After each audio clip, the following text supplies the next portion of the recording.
Hello friends, स्वागत है एक बार फिर से आप सबका साइंस स्क्वेयर यूट्यूब चैनल पर। लास्ट क्लास में हमने डिस्कस किया था साइंस के जनरल इंट्रोडक्शन को लेकर। आज हम बात करेंगे परमाणु के बारे में। किसके बारे में बात करेंगे? आज हम परमाणु के बारे में बात करने वाले हैं। परमाणु हैं वो प्रकृति का एक मूलभूत अंग है या मूलभूत भाग है, ऐसे मान सकते हैं। ठीक है, मूलभूत कण है, लेकिन मूल कण इलेक्ट्रॉन, प्रोटॉन और न्यूट्रॉन को बोलते हैं। ठीक है, तो आज हम किसके बारे में डिस्कस करने वाले हैं? परमाणु के बारे में।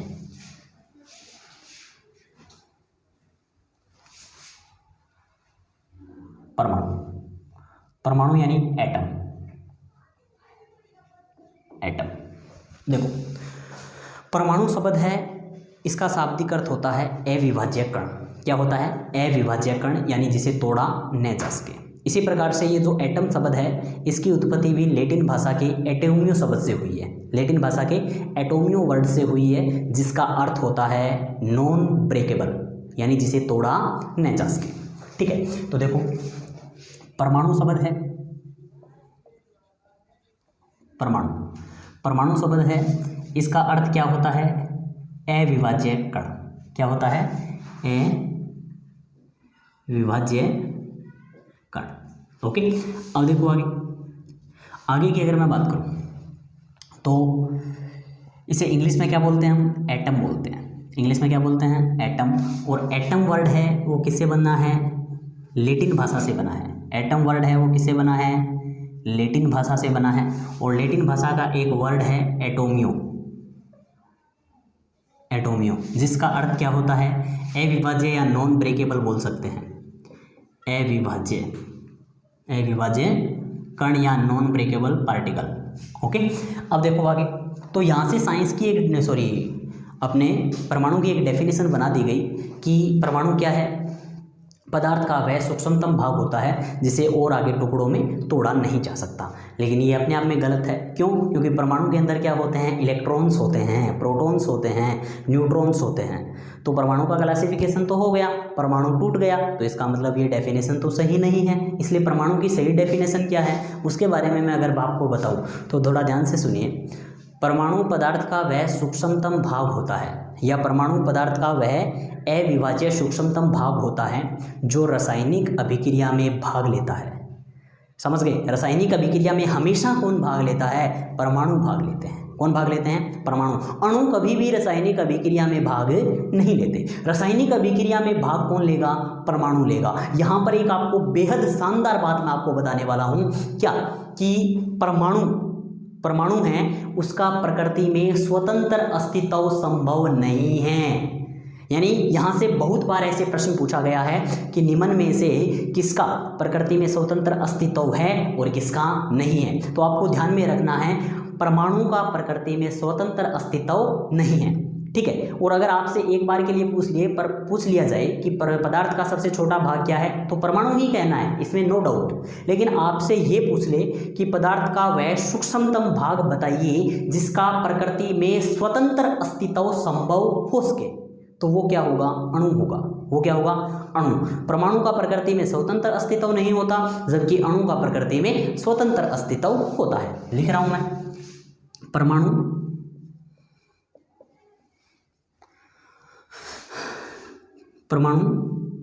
पदार्थ का वह सूक्ष्मतम भाग होता है।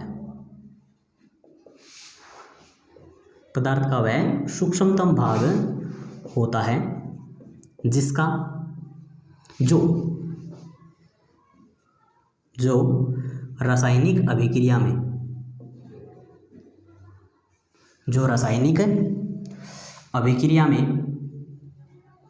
भाग लेता है।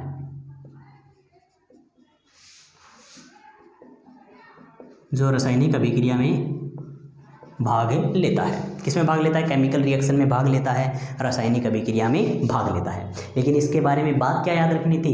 इसका प्रकृति में स्वतंत्र अस्तित्व नहीं होता। लिख देता हूं, परमाणु का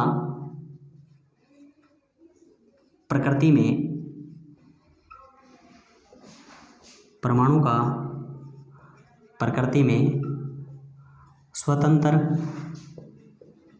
अस्तित्व नहीं होता। परमाणु का प्रकृति में स्वतंत्र अस्तित्व नहीं होता, लेकिन अणु का प्रकृति में स्वतंत्र अस्तित्व होता है। अब देखिए, जैसे मैं आपके सामने ये नाभिक है, इस नाभिक के अंदर क्या होता है, प्रोटॉन और न्यूट्रॉन, इसके चारों ओर क्या होती है, कक्षाएं, और कक्षाओं में क्या होते हैं, इलेक्ट्रॉन होते हैं। ठीक है, अब सुनिए, अब मैं बात करूं तो ये क्या है, यहाँ पे इलेक्ट्रॉन है, ये क्या है, यहाँ पे प्रोटॉन है, ये क्या है, यहाँ पे न्यूट्रॉन है। ठीक है, ये इलेक्ट्रॉनों के चारों ओर क्या हैं, कक्षाएं हैं, इलेक्ट्रॉन के चारों ओर क्या है, कक्षाएं हैं, और ये यहाँ पे क्या हो गया, न्यूक्लियॉन यानी नाभिक हो गया। क्लियर है। अब सुनिए, तो यहाँ पे एक छोटी सी हेडिंग डलती है मूल कण की, मूल कण। देखो, मूल कण होते हैं मित्रों 3, कौन कौन से, नंबर 1 इलेक्ट्रॉन, नंबर 2 प्रोटॉन, और नंबर 3 न्यूट्रॉन। इलेक्ट्रॉन, प्रोटॉन और न्यूट्रॉन। क्लियर है, थोड़ा अच्छे से नोट कर दीजिए, फिर हम थोड़ी सी बात करते हैं आगे।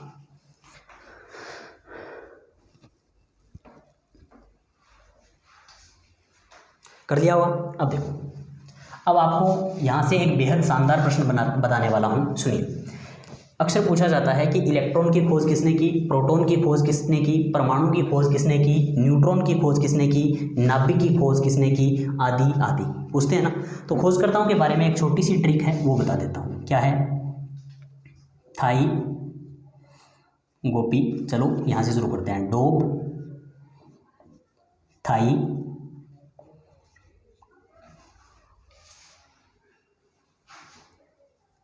गोपी, चंद, नार।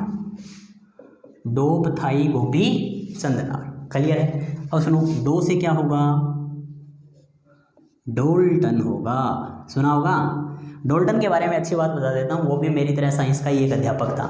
ठीक है, तो साइंस वालों को अंडर एस्टिमेट वैसे भी नहीं करना चाहिए। ओके, अब देखिए आगे, ऐसा कुछ नहीं है, मस्त रहिए। पैसे, परमाणु। तो ये जो साइंस टीचर थे ना, डोल्टन भाई साहब, इन्होंने परमाणु की खोज की थी। परमाणु के बारे में वैसे तो महर्षि कणाद ने बता दिया था रावण के टाइम में, लेकिन आजकल पेटेंट चलता है, उस समय पेटेंट तो होता नहीं। और इस खोज को सबसे पहले साइंटिफिक वे में किसने बताया था, डोल्टन ने बताया था। इसलिए परमाणु के खोजकर्ता हम किसे मानेंगे, डोल्टन को मानेंगे। था से बन जाएगा मित्रों थॉमसन, जे थॉमसन।